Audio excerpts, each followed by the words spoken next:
এই কিছুক্ষণ আগে কেন্দ্রীয় অর্থমন্ত্রী শ্রীমতী নির্মলা সীতারামন জানিয়েছেন 2025-এর বাজেটের হিসেব। তাতেই দেখা গেছে আয়কর দপ্তর থেকে রয়েছে 12 লাখ টাকা পর্যন্ত ছাড়। আশা করা যায় এতেই মধ্যবিত্তদের মুখে ফিরছে চওড়া হাসি। আর রাত পোহালেই সরস্বতী পুজো। আমরা চলে এসেছি বাজারে, দেখে নেব এই বাজেটের প্রভাব কতটা বাজার দরের উপর ছাড় ফেলছে। চলুন দেখে নিই।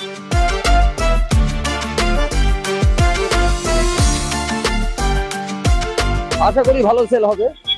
বাজার তো খুব খারাপ, কম বেশি হচ্ছে, খুব জোর বার্গেনিং হচ্ছে। সকাল থেকে বসে থেকে বিক্রি হলো মাত্র সারাদিনে দুটো। যেমন আমি আমার জেনারেশনের শেষ, আমার ছেলেরা রিক্সা চালাবে তাও ব্যবসা করবে না। 2000 নিচে কোনো ঠাকুর নেই, 2, 3, 3.5, 4 পয়সা এর জন্য অনেক পুজো কমও হবে। এখনো বুঝতে পারছি না বাজারটা, মানে এখনো হয়ে উঠিনি।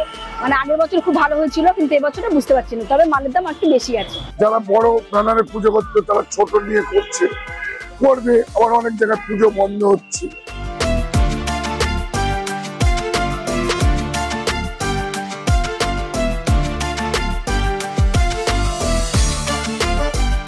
এবছর বাজারটা অনেক কম আছে, হ্যাঁ, লোকজন অনেক কম আসছে, হ্যাঁ, তাও আমরা কষ্টবিষ্ট করে চলছি, হ্যাঁ, যা দাম প্রাপ্য দাম পাচ্ছি না, হ্যাঁ, তাও একটু কমে মাল ছেড়ে দিচ্ছি, মার্জিন অনেক কমে মাল ছেড়ে দিচ্ছি, আর কি করে।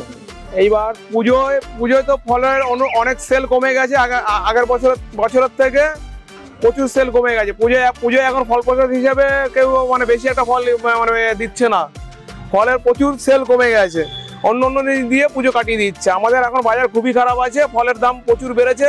অন্যান্য বছর যেভাবে বাজার হয় সরস্বতী পুজোর বাজার, লোকে শাড়ি পাঞ্জাবি কেনে, এবছর সে নেই। কারণ মানুষের আর্থিক দুর্গতি নেই, কোথার থেকে কিনবে? লোকে যেটুকু পারছে সেটুকু বাচ্চাদের কিনে নিয়ে বাড়ি যাচ্ছে।